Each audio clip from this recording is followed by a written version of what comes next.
7 de diciembre de 1941. Como el presidente Franklin D. Roosevelt lo atribuiría más tarde, un día que viviría en la infamia. La fuerza portadora más grande y poderosa jamás reunida bajo la bandera de la Marina Imperial japonesa atacó la base naval estadounidense en Pearl Harbor, en Hawái. El ataque toma completamente desprevenidos a los Estados Unidos de América y la flota del Pacífico de la Marina de los Estados Unidos es diezmada, a excepción de sus portaaviones, que por un golpe de suerte estaban fuera del puerto en el momento del ataque. En los meses siguientes, la Marina japonesa parece invencible mientras avanza a través del Océano Pacífico, destruyendo buques de guerra estadounidenses, australianos y británicos, así como a cualquier otra persona que se interponga en su camino. Pero el legendario almirante japonés Yamamoto sabe que mientras los portaaviones estadounidenses permanezcan, todavía corren el riesgo de un revés de sus fortunas. Por lo tanto, decide tenderles una trampa utilizando un cebo que sabe que los estadounidenses no ignorarán. Su objetivo es un pequeño atolón situado aproximadamente a mitad de camino entre Japón y América del Norte. Esta es la historia de la batalla de Midway. El episodio de hoy fue patrocinado por Raid Shadow Legends. Desde escaramuzas a pequeña escala hasta batallas a gran escala planificadas con precisión, la guerra es compleja, detallada y a menudo puede depender de las acciones y decisiones de una persona. Cubrimos muchas batallas diferentes y eventos históricos en este canal. ¿Alguna vez pensaste que habrías elegido una táctica diferente? Con eso en mente, estamos emocionados de compartir un juego en el que definitivamente necesitarás idear tus propias estrategias, y ese es Raid Shadow Legends. Raid Shadow Legends es un increíble juego móvil que te permite adentrarte en las tácticas de las batallas, elegir tus propios campeones poderosos y participar en batallas tanto PvP como PvE. También es su 4º aniversario y Raid Shadow Legends nos planteó la pregunta: ¿a qué 4 campeones elegiríamos para invitar a una cena? Después de pensarlo, y dado que podemos elegir lo mejor de lo mejor, decidimos invitar a 4 campeones temibles que pensamos que traerían su mejor juego a cualquier escaramuza. Optamos por Krisk, el inmortal. Podría dañar la silla, pero siempre velará por los demás invitados. Lisandra, una elfa alta que siempre aporta vida, alma y energía a cualquier fiesta. Sifie, la novia perdida. Aunque parece aterradora, mantendrá la fiesta cuando todos empiecen a flaquear. Y finalmente Dracomorph. Solo somos su mayor fan. Raid también nos ha contado sobre una emocionante oportunidad en el juego que solo dura hasta el 15 de mayo, así que es mejor que la revises pronto. En este momento, Raid te está dando la oportunidad de buscar huevos de dragón. Solo descarga Raid Shadow Legends usando el enlace de abajo. Copia tu ID de jugador en el juego y luego dirígete a egghunt.plarium.com antes del 15 de mayo para embarcarte en una emocionante aventura de realidad aumentada. Si hallas el huevo oculto, podrías obtener magníficos premios en el juego o en la vida real. Los actuales jugadores de Raid también pueden participar. Ve a egghunt.plarium.com y encontrarás un código promocional especial que todos pueden usar para obtener un regalo en el juego. Con todo esto y más, es el momento perfecto para empezar a jugar Raid. Si nunca has jugado antes, puedes comenzar utilizando el enlace en la descripción o escaneando el código QR en la pantalla. De esta manera, obtendrás un paquete de inicio gratuito que tiene algunas recompensas increíbles en el juego para ayudarte a comenzar tu batalla para ser el mejor, con tu mejor pie adelante.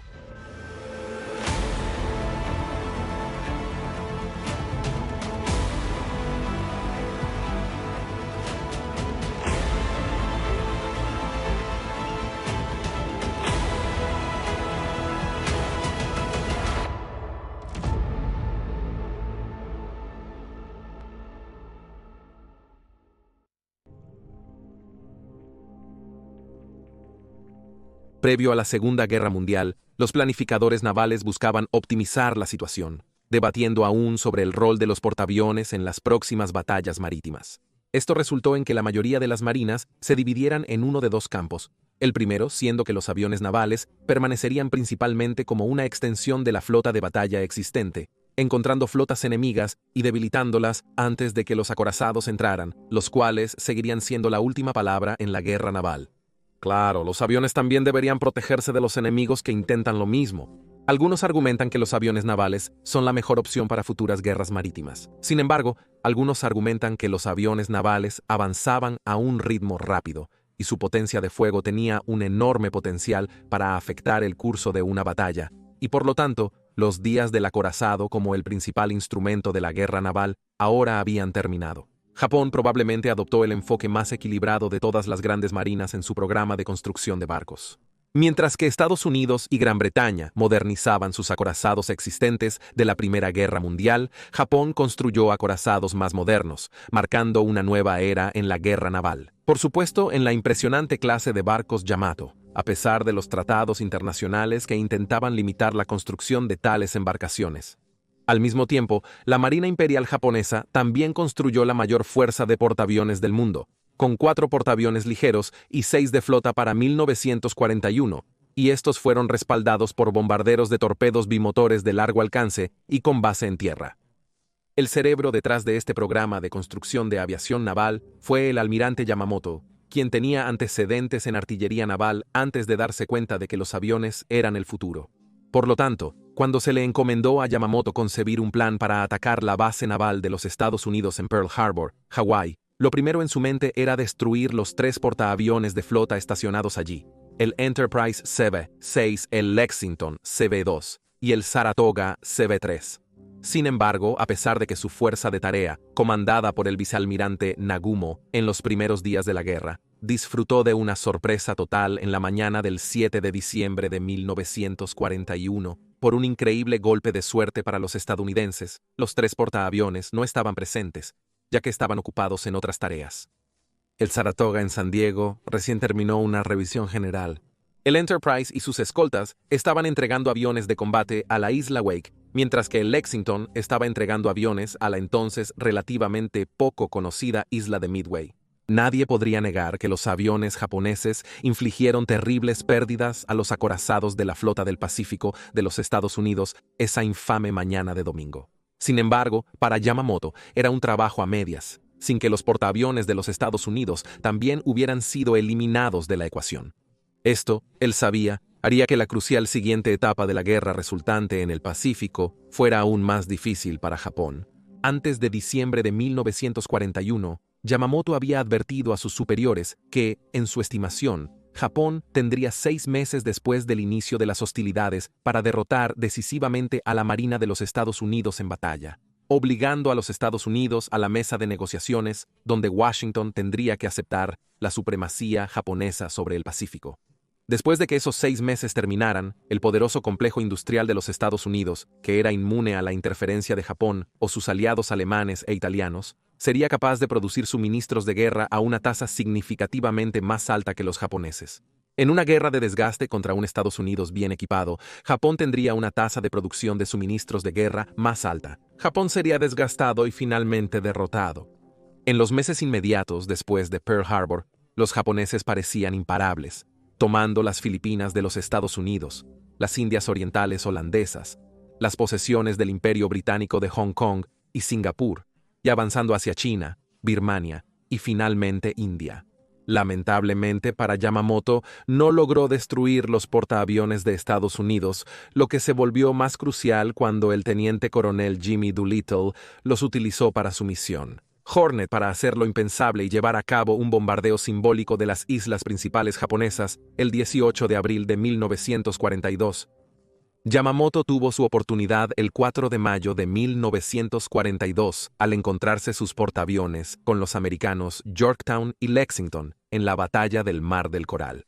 Durante el enfrentamiento de 4 días, en sí mismo una primicia para la guerra naval, en que se luchó exclusivamente por aviones, lo que significa que las tripulaciones de los barcos opuestos nunca se vieron, los japoneses lograron hundir el portaaviones de flota Lexington y dañar el Yorktown, pero sufrieron la pérdida del portaaviones ligero Shōjo y daños en los portaaviones japoneses Shokaku y Suikaku, lo que significa que ambos estuvieron fuera de la guerra durante varios meses, un golpe serio para la fuerza de Yamamoto. A medida que su propio cronograma de 6 meses comenzó a agotarse, Yamamoto se dio cuenta de que necesitaba atraer a los portaaviones americanos a una batalla donde pudieran ser destruidos, y pronto, mientras su flota de portaaviones aún mantenía una ventaja numérica. Por lo tanto, decidió comprometer su flota a una operación que sabía sería una amenaza tan grande para los Estados Unidos que obligaría a los americanos a responder con sus portaaviones, y seleccionó la isla Midway como su objetivo. La toma de la isla Midway perjudicaría gravemente las operaciones navales de Estados Unidos en el Pacífico, impidiéndoles usar la isla como parada para reabastecimiento de combustible. También proporcionaría a los japoneses una zona de preparación donde podrían acumular sus fuerzas en preparación para una futura invasión de Hawái si la guerra continuaba.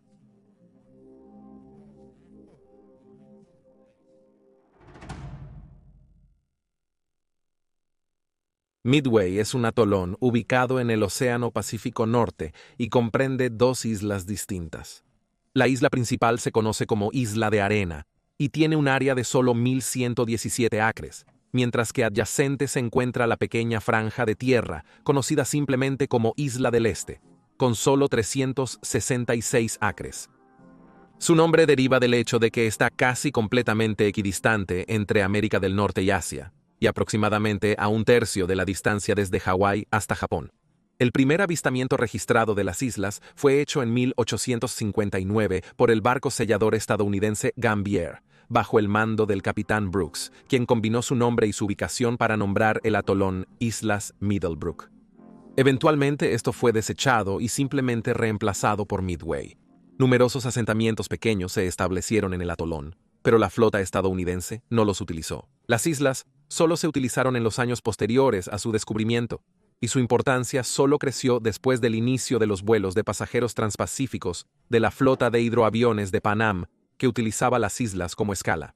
Para ayudar a mantener la autoridad de los Estados Unidos sobre las islas, se estacionó una pequeña guarnición de Marines de los Estados Unidos en la isla Sand a partir de 1904, junto con la construcción de una estación de radio para la retransmisión de mensajes.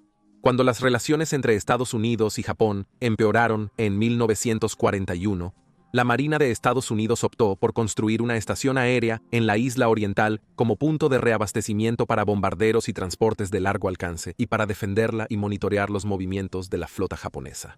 Luego, en la mañana del 7 de diciembre de 1941, mientras las bombas y torpedos japoneses caían sobre Pearl Harbor, dos destructores japoneses, el Sazanami y el Ushio, se separaron de su flota principal y atacaron la guarnición estadounidense estacionada en Midway. El Sazanami y el Ushio fueron los primeros destructores japoneses en atacar a Japón, y los Estados Unidos fue el primer destructor japonés en atacar a Japón. Primer teniente George H. Cannon, USMC, fue galardonado póstumamente con la Medalla de Honor por sus acciones durante el ataque, cuando, a pesar de estar herido por el fuego entrante, se negó a abandonar su puesto hasta que aquellos bajo su mando, que también habían sido heridos, fueron evacuados primero.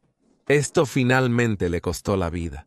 Midway fue nuevamente atacado en la noche del 8 de febrero de 1942, cuando el submarino japonés, el Sazanami, y el destructor estadounidense, el Sazanami y Ushio, estaban en la estación de radio de la Marina de los Estados Unidos. Pero los artilleros de la Marina de los Estados Unidos, alerta, detectaron el submarino y rápidamente devolvieron el fuego, obligándolo a huir antes de que se pudiera hacer algún daño real. No obstante, a pesar de los ataques, cuando en la primavera de 1942 la inteligencia estadounidense percibió que los japoneses planeaban algo importante, aún había debate sobre si el próximo objetivo japonés sería Midway u otra ubicación militar estadounidense. Probable objetivo de EU en el Pacífico. Invasión directa a Hawái. Esta era la pregunta que dominaba al teniente comandante Joseph Rochefort y su equipo de descifradores y lingüistas que trabajaban en una habitación abarrotada sin ventanas en Pearl Harbor, interceptando transmisiones japonesas y descodificándolas. Se volvieron tan proficientes en romper el código japonés conocido como JN25B que a veces estaban descodificando los mensajes cifrados más rápido que los propios japoneses. Pero descifrar un mensaje es otra cosa. Comprenderlo es otra cosa completamente distinta. Rochefort y su equipo comenzaron a darse cuenta de que los japoneses estaban acumulando sus fuerzas para un ataque contra un objetivo que habían designado de manera bastante críptica como AF. ¿Pero dónde estaba AF? Los informes japoneses sobre AF podrían haberse referido a cualquier número de bases estadounidenses o aliadas en el Pacífico. por lo que se necesitaba era que los japoneses dijeran algo específico que sería útil para los japoneses. ¿Qué le daría a Rochefort una pista sobre a qué se referían? Su primer avance llegó en marzo, cuando un avión de reconocimiento japonés que volaba cerca de Midway hizo un informe meteorológico refiriéndose a AF, lo que le hizo darse cuenta de que el atolón era el objetivo. Pero esto no era lo suficientemente concreto para sus superiores, quienes aún creían que los japoneses pasarían por alto las islas e invadirían Hawái. Algunos creían que su objetivo era la costa oeste de Estados Unidos, quizás en venganza por la incursión de Doolittle.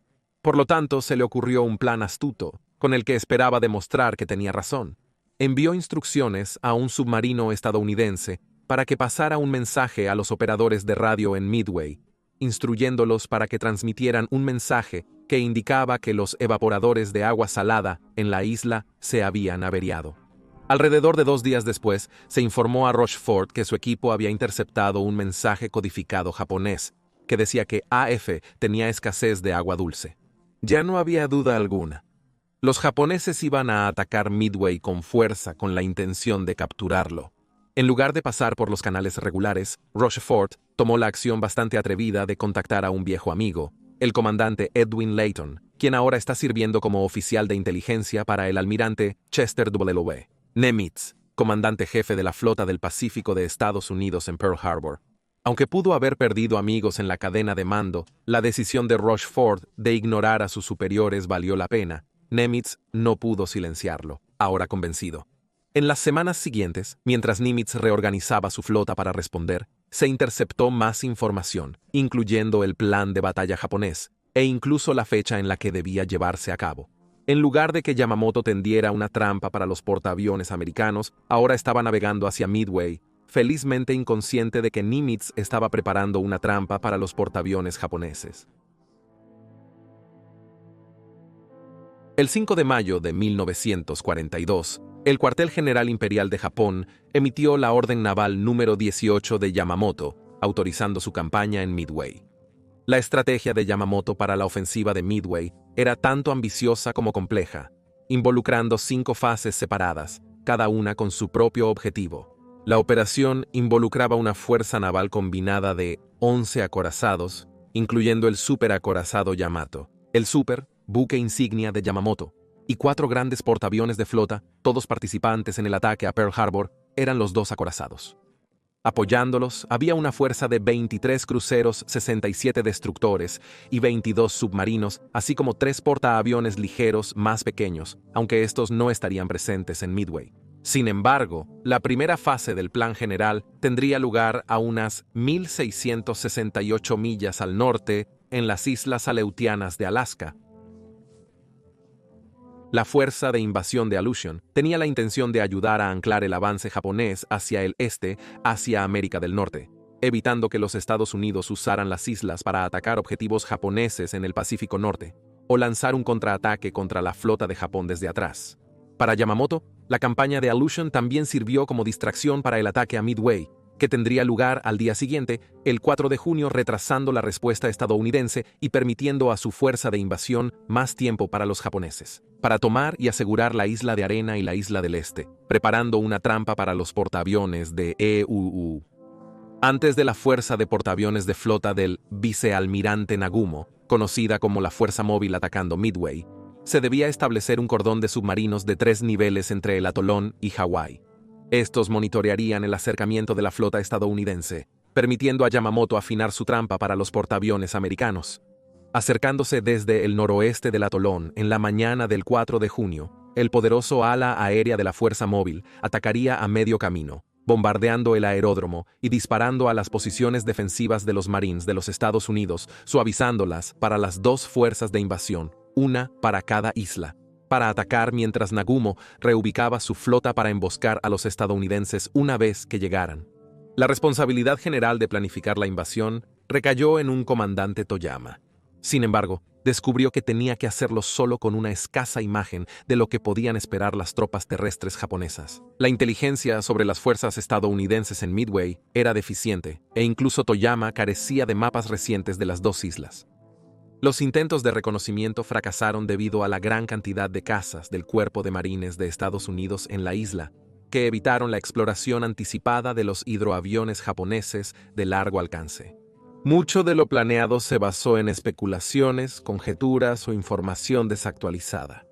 De hecho, tanto el ejército como la marina japoneses discrepaban significativamente sobre la cantidad de personal de servicio estadounidense que esperaban encontrar. La marina suponía que sería poco más que el número prebélico de alrededor de 750, mientras que el ejército razonaba que estaría más cerca de 2000, dada la importancia del atolón para el esfuerzo bélico de los Estados Unidos. De hecho, el número casi duplicó la estimación del ejército japonés, gracias a los refuerzos rápidos de la Fuerza Aérea del Ejército de Estados Unidos enviados a las islas. La tarea de invadir la isla Sand fue asignada a la Segunda Fuerza Naval Especial Combinada del capitán Ota, compuesta por unos 1.500 marines japoneses, mientras que la invasión de la isla oriental recaería en el destacamento Ichiki del ejército imperial japonés, compuesto por 2.000 hombres comandado por el coronel Ichiki.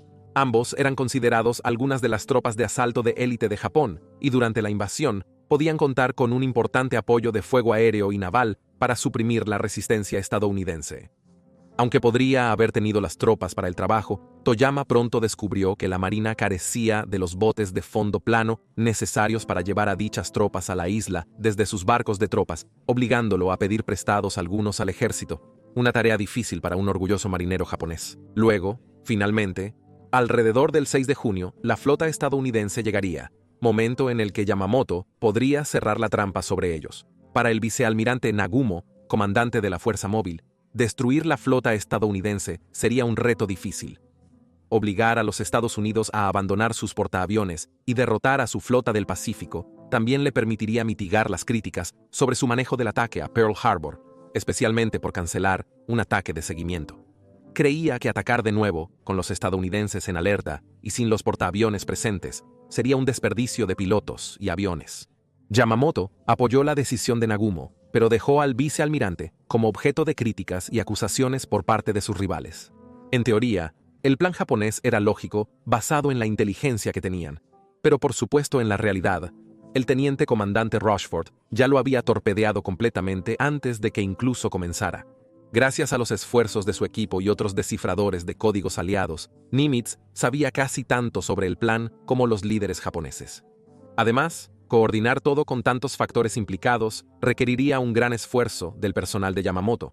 Sin embargo, para mantener el secreto, gran parte se haría con la indispensable ayuda de los japoneses. Así, Yamamoto ejecutó su plan en completo silencio radial, exigiendo a todos los participantes seguir un horario estricto. Esto significaba que el plan era tanto inflexible como que se daba poca consideración a cualquier desarrollo inesperado. Su primer fracaso fue el cordón de submarinos. Nimitz, consciente del objetivo de los submarinos japoneses, desplazó sus 3 portaaviones, Enterprise, Hornet y Yorktown, al norte de las islas antes de que los submarinos se posicionaran, lo que implicaba que esperaban avistar una flota ya destruida. La flota de submarinos japonesa intentó moverse a las islas sin éxito, pero logró pasar por medio de ellas. Fue el momento para que el equipo de inteligencia japonés destacara. Habiendo detectado un aumento dramático en el tráfico de radio alrededor de Pearl Harbor, razonaron correctamente que los portaaviones estadounidenses estaban zarpando. Sin embargo, esta información no llegó a la flota de Yamamoto debido a la orden vigente de silencio total en la radio. Sin embargo, a pesar de su aviso previo del plan de la flota japonesa, las probabilidades aún estaban bastante firmemente en contra de los 3 portaaviones. Solo podían reunir 8 cruceros, 14 destructores y 19 submarinos para enfrentarse a la flota japonesa.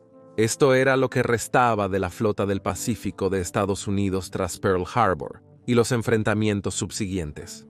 Incluso hubo cierta preocupación de que Yorktown no pudiera llegar. El portaaviones tuvo que someterse a reparaciones después de la batalla del Mar del Coral, pero aunque llegó más tarde de lo planeado, pudo llegar a Midway antes de que llegaran los japoneses. Además, las bajas en combate, especialmente entre las tripulaciones aéreas, implicaban que muchos de los hombres al mando de estos barcos y aviones eran inexpertos, enfrentándose a una fuerza japonesa superior en número y con amplia experiencia en combate. Se encontró cierto consuelo en que Midway en sí efectivamente añadió una 4ª ala aérea a la mezcla para equilibrarlo, incluyendo un vuelo de los bombarderos pesados Boeing B-17 Flying Fortress, de la Fuerza Aérea del Ejército de los Estados Unidos, e incluso 6 de los entonces nuevos aviones de torpedos Grumman TBF, originalmente destinados para el Hornet, pero la mayoría de los cazas eran desechables de la Marina de los Estados Unidos, cuyo rendimiento estaba muy por debajo de lo requerido para luchar contra los letales Zeros japoneses. Para emboscar a los portaaviones japoneses, los 3 portaaviones americanos se organizaron en 2 grupos de tarea. El grupo de tarea 16 estaba comandado por el contraalmirante Raymond Spruance y estaba compuesto por el Enterprise y el Hornet, junto con el apoyo de 6 cruceros y 9 destructores. El contraalmirante Frank J. comandaba el grupo de tarea 17. Fletcher comandaba los 2 grupos de portaaviones desde su buque, el Yorktown. Apoyando al Yorktown en el grupo de tarea 17, había 2 cruceros y 5 destructores. Para el 2 de junio, ambas fuerzas de tarea estaban en posición aproximadamente a 200 millas al norte de Midway, esperando en emboscada.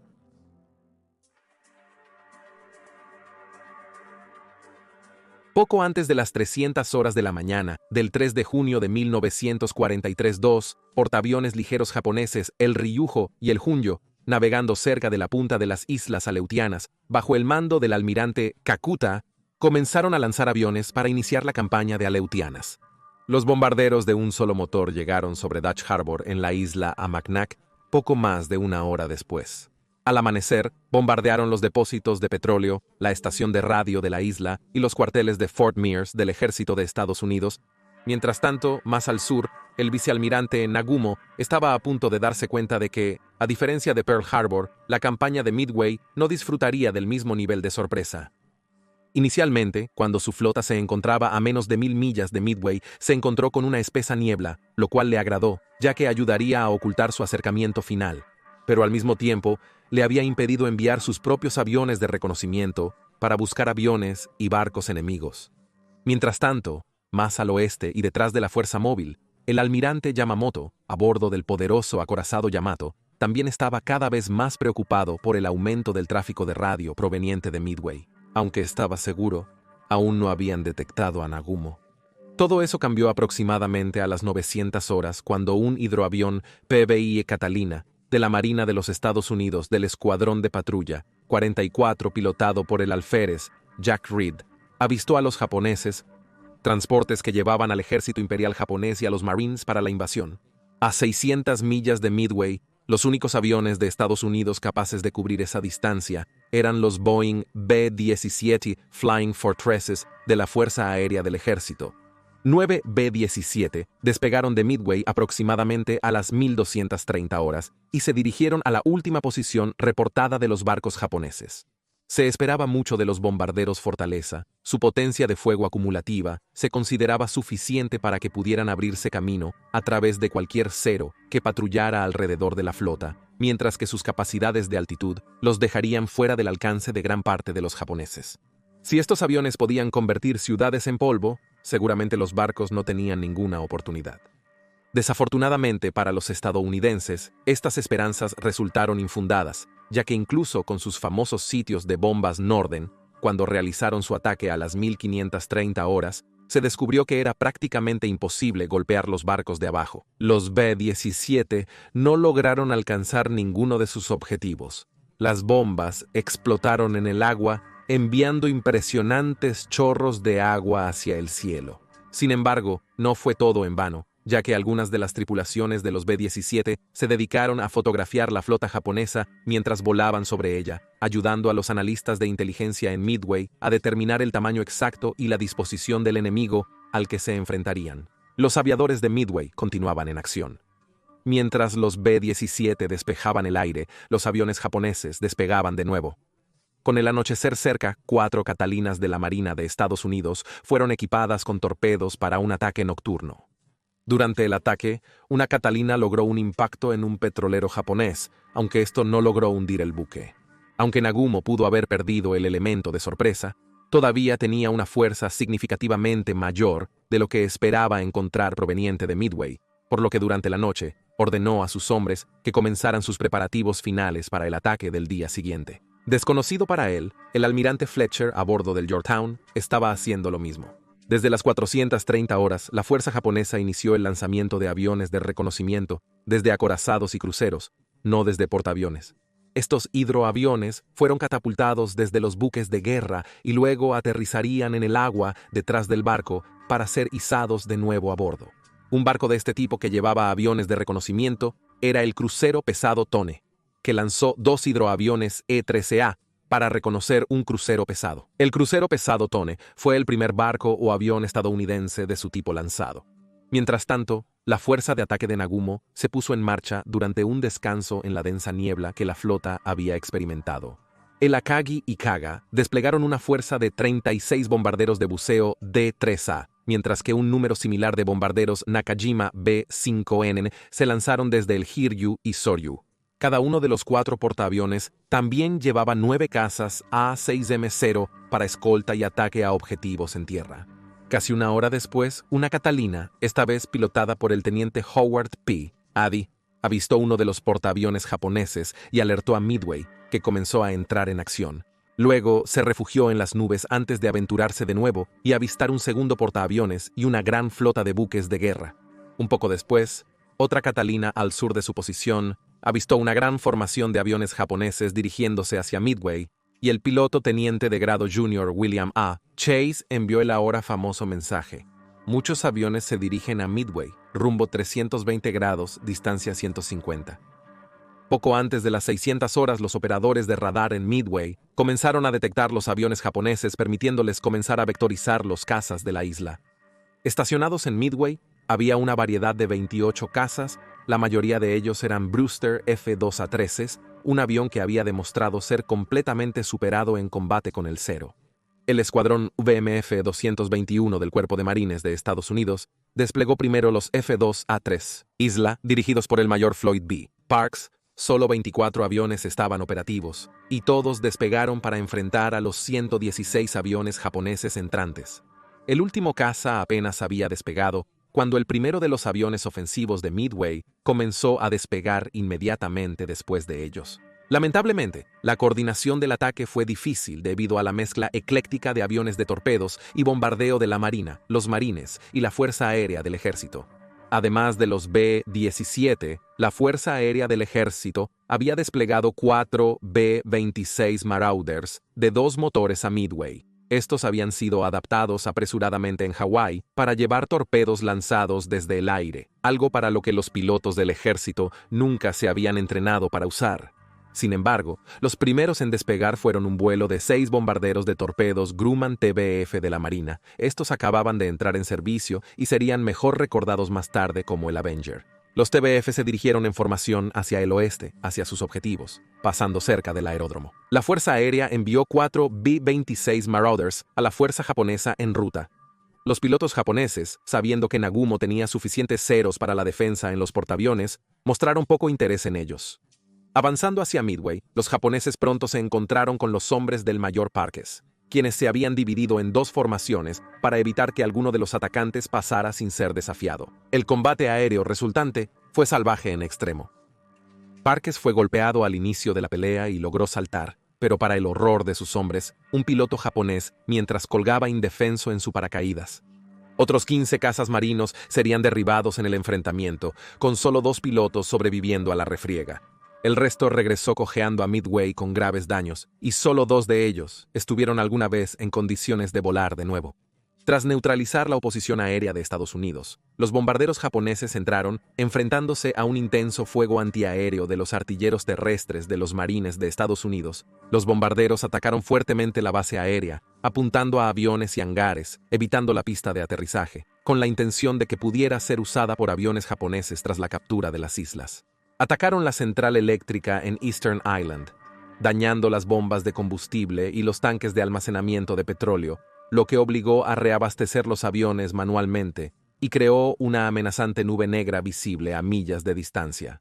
A las 715 horas, el ataque había terminado y se dio la señal de todo despejado, permitiendo a los defensores americanos evaluar los daños y prepararse para defender. La Fuerza Aérea de los Estados Unidos también fue enviada a la base de la Fuerza Aérea de los Estados Unidos en Nagumo, donde fueron enviados a sus heridos.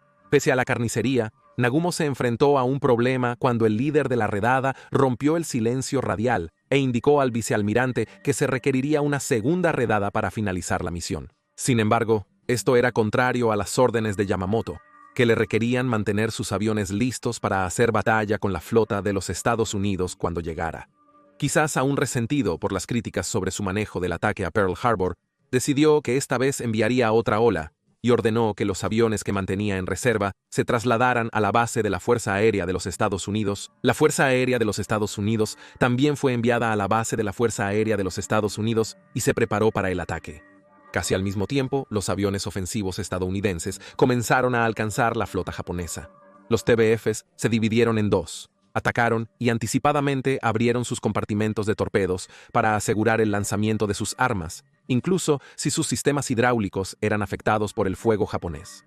Los TBFs, en sus ataques, fueron emboscados y masacrados por los Zeros. Solo uno de los 6 sobrevivió, aunque con un artillero muerto y un piloto y asaltante heridos de gravedad. Siguiendo de cerca a los TBFs, estaban los B-26, que luego comenzaron su propia carrera de ataque. Apuntando a los 4 portaaviones en el corazón de la flota japonesa, que empezó a dispersarse por maniobras evasivas, los B-26, bajo el mando del capitán James Collins, fueron pronto atacados por los Zeros. Pero Collins y otro B-26, pilotado por el primer teniente Jim Murray, continuaron y apuntaron sus torpedos al Akagi, a bordo del cual estaba Nagumo. A pesar de recibir una gran cantidad de castigo, los robustos B-26 sobrevivieron a cientos de impactos de bala, solo para que los pilotos fallaran en sus objetivos, cuando el barco giró bruscamente para evadir sus armas. A pesar de ello, la tripulación de Murray disparó varias docenas de rondas de ametralladora en la cubierta del barco antes de que los aviones heridos escaparan de regreso a Midway. Sin embargo, otro B-26 fue mortalmente golpeado y su tripulación pareció intentar embestir el puente del Akagi. Los B-26 escaparon del Akagi, pero perdieron el control y se estrellaron en el mar. Si hubieran tenido éxito, podrían haber matado a Nagumo. Menos de media hora después, llegó la tercera ola de ataque estadounidense en la forma de 16 bombarderos en picado Douglas Dauntless, SBD-2. Del Escuadrón de Bombardeo de Exploración 241 de los Marines de los Estados Unidos. Operando en 3 secciones, los bombarderos en picado volaron a 8,000 pies antes de realizar su ataque, soltando sus bombas y luego intentando esconderse en las nubes mientras hacían su escape. Nuevamente, las defensas japonesas los atacaron. Solo la mitad alcanzó sus objetivos, ninguno impactó en los portaaviones y 2 más cayeron intentando huir. Luego, los B-17 tuvieron de nuevo turno. Inicialmente, se asignaron 15 B-17 para un segundo ataque a los barcos de tropas, pero se les ordenó cambiar a los portaaviones japoneses. Atacaron a las 815 horas, encontrando a la flota japonesa dispersa y con poca cohesión debido a sus duras maniobras.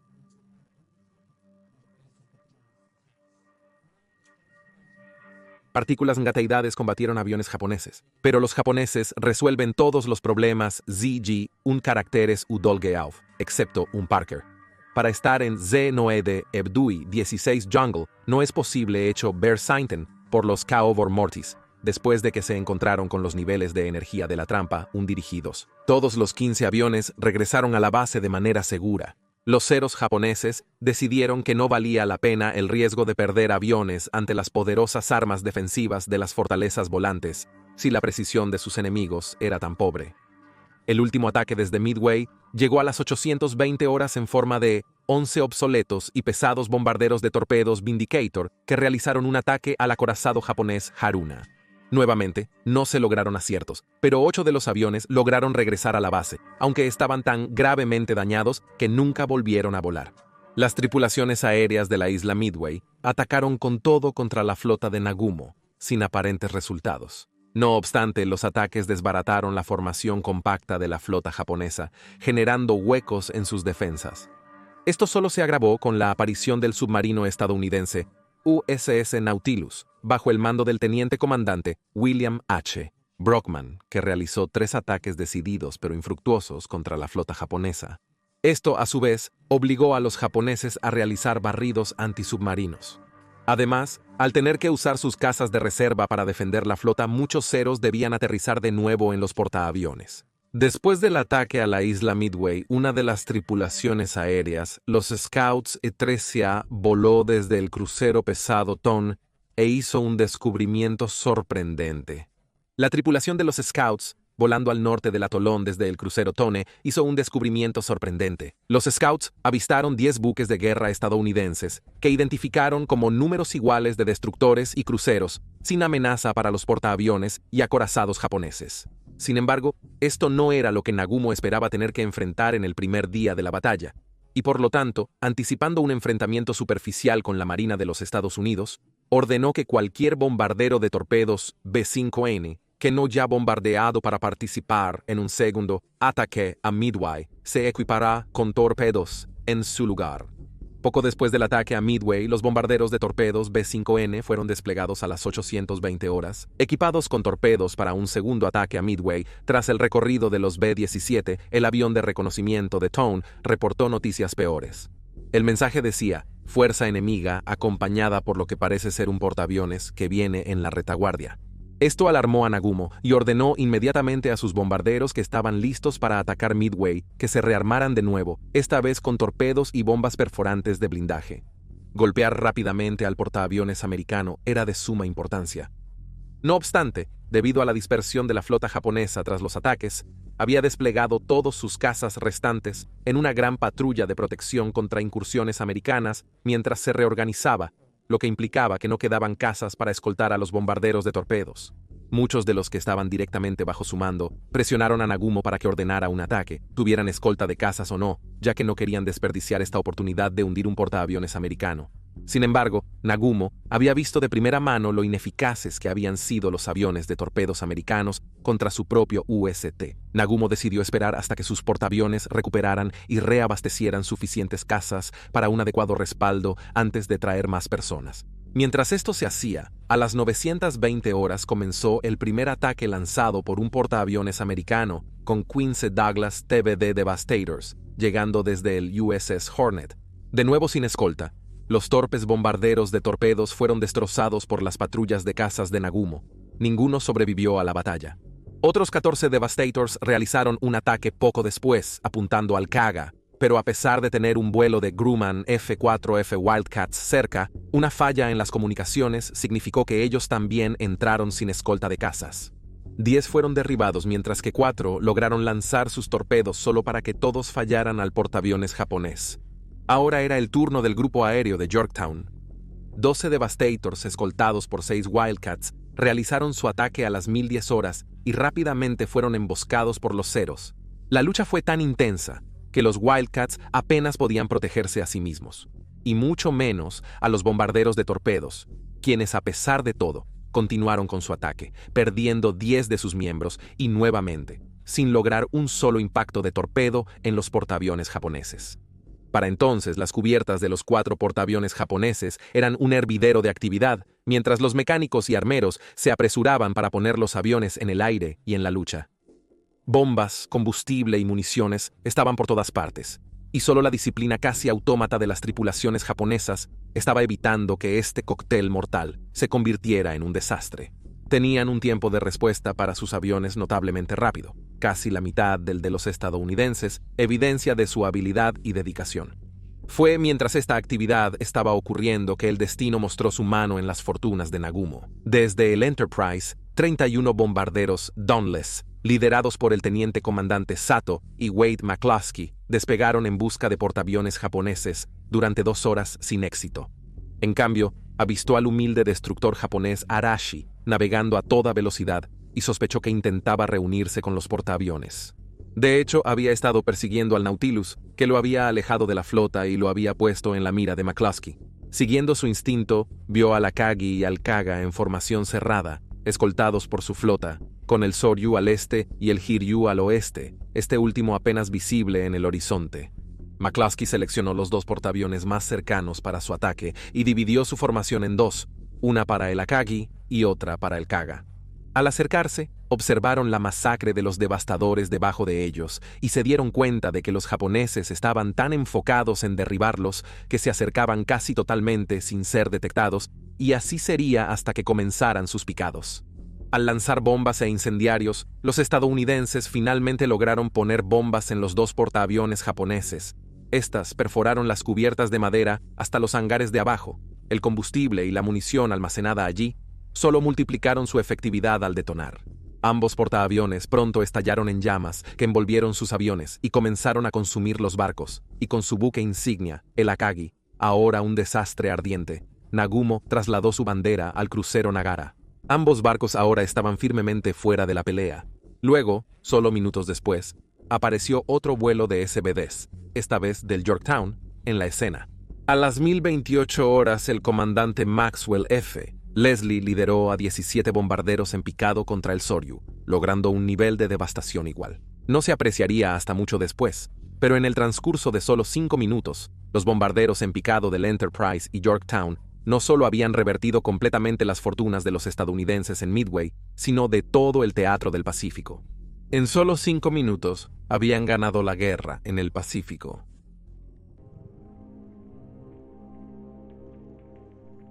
Al mando del único portaaviones japonés restante, el Hiryu, estaba el contraalmirante Tamon Yamaguchi. Yamaguchi era un comandante duro y audaz, que ese mismo día presionó a Nagumo para lanzar un ataque contra el primer portaaviones estadounidense que se había detectado sin siquiera una escolta de cazas. Yamaguchi se dirigía a la flota estadounidense, decidido a vengar a sus camaradas, sin saber que no solo los japoneses serían atacados. Yamaguchi se enfrentaría a una trampa de 3 portaaviones estadounidenses, debilitados por sus propios ataques a los barcos japoneses. A las 1054 horas, 6 Zeros despegaron de la cubierta del Hiryu para escoltar a una fuerza de 18 bombarderos en picado D-3A que se dirigían hacia los barcos estadounidenses. Bajo la dirección del teniente Kobayashi, la fuerza de ataque se encontró con el Yorktown a mediodía, viendo al portaaviones estadounidense lanzar otra oleada de bombarderos Dauntless. Yamaguchi fue el único que se vio y la fuerza de ataque fueron los únicos que se vieron. Los cazas Wildcat en patrulla sobre Yorktown fueron dirigidos para enfrentarse a los japoneses, y 10 de los D-3As cayeron a sus armas, mientras que otros 2 fueron derribados por fuego antiaéreo durante el ataque. Desafortunadamente, no fue suficiente, ya que 3 bombas japonesas golpearon el Yorktown, dejándolo inutilizado y efectivamente muerto en el agua. Los aviones japoneses supervivientes regresaron al Hiryu e hicieron un informe sorprendente a Yamaguchi sobre la fuerza exacta de la flota a la que se enfrentaba. Sabiendo que el Yorktown estaba gravemente dañado, ordenó un ataque de seguimiento utilizando los bombarderos de torpedos B-5N de su barco para apuntar al Enterprise y al Hornet, con el ataque llegando a la flota estadounidense a las 1432 horas. Sin embargo, para entonces, gracias a los frenéticos esfuerzos de control de daños, el Yorktown retomó su propio poder, por lo que el comandante de los B-5s lo confundió con un portaaviones indemne. Atacando en 2 grupos desde lados opuestos del Yorktown, con el fin de, dividiendo el fuego defensivo americano, los B-5s llevaron a cabo su ataque con gran habilidad, y aunque el Yorktown logró evadir 2 torpedos, fue golpeado a las 1442 horas arrastrando al poderoso barco, causando que el agua de mar se inundara, lo que resultó en que el barco comenzara a inclinarse hacia un lado. El capitán Elliot Buckmaster, temiendo un vuelco del portaaviones, ordenó a su tripulación desalojar. Sin embargo, este éxito le había costado caro a Yamaguchi. Los B-5Ns iniciaron el ataque tras evaluar el del Hiryu y Hornet. Los japoneses, usando lo que quedaba del ala aérea del Hiryu, descubrieron que solo tenían una fracción de su fuerza inicial: 6 cazas, 05 bombarderos de buceo D-3A y 5 B-5Ns. Esta era toda la potencia aérea que poseían en la batalla, excluyendo los hidroaviones de algunos cruceros y acorazados grandes. Sin embargo, no se desanimó y planeó un tercer ataque al anochecer con sus aviones restantes, esperando usar la poca luz para ocultar la pequeña fuerza. Ese ataque no ocurriría. A las 705 horas, los vigías de la flota japonesa avistaron una formación de 40 bombarderos en picado Dauntless, lanzados desde el Enterprise y el Hornet. 13 realizaron un ataque total al Hiryu, mientras el resto apuntaba a los barcos de escolta del portaaviones. 4 bombas golpearon al portaaviones, causando un daño masivo, ya que los aviones armados y cargados de combustible explotaron. Sus propias armas ayudaron a convertir el Hiryu en un desastre carbonizado y roto. El resultado: los incendios ardieron descontroladamente. Los equipos de control de daños no pudieron detenerlos mientras luchaban incansablemente durante la noche. Habiendo perdido la lucha para salvarlos, Kaga y Soryu fueron abandonados al final de la tarde antes de hundirse lentamente. El antiguo buque insignia de Nagumo, el Akagi, permaneció a flote hasta justo antes del amanecer del 5 de junio, cuando también sucumbió a sus daños y se hundió.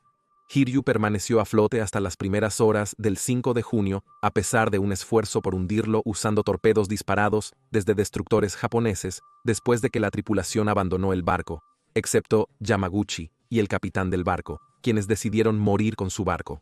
En la retaguardia, a bordo de su buque insignia, el Amato, el almirante Yamamoto, quedó horrorizado con la noticia de que se habían perdido los 4 portaaviones.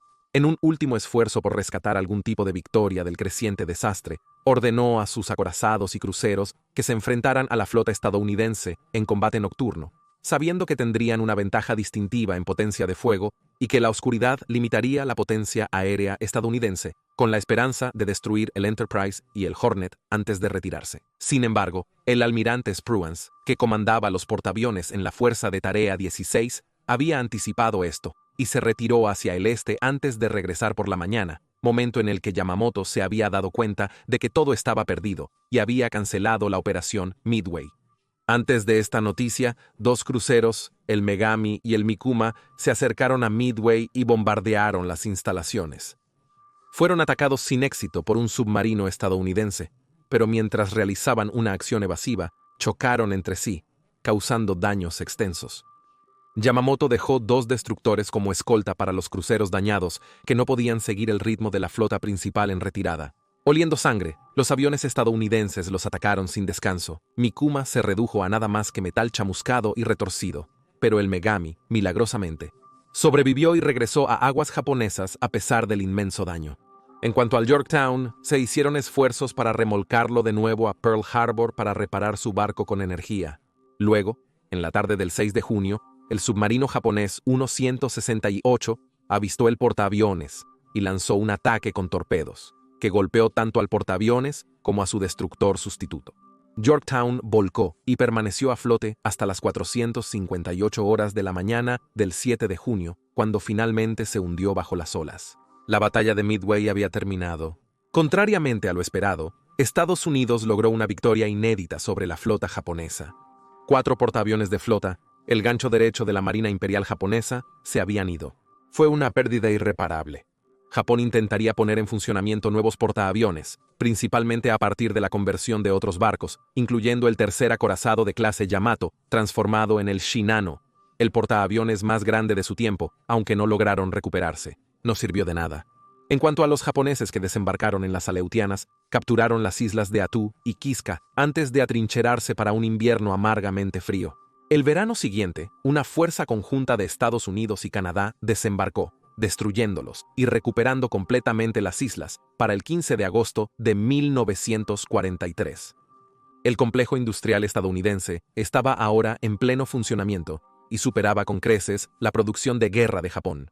Los astilleros estadounidenses producían cientos de barcos, incluyendo portaaviones, frente a solo unos pocos de Japón en el mismo periodo. Sin embargo, Tokio se negó obstinadamente a rendirse, y tomaría 3 años de guerra sangrienta y brutal para obligarlos a finalmente someterse. Y todo fue gracias a la victoria en Midway.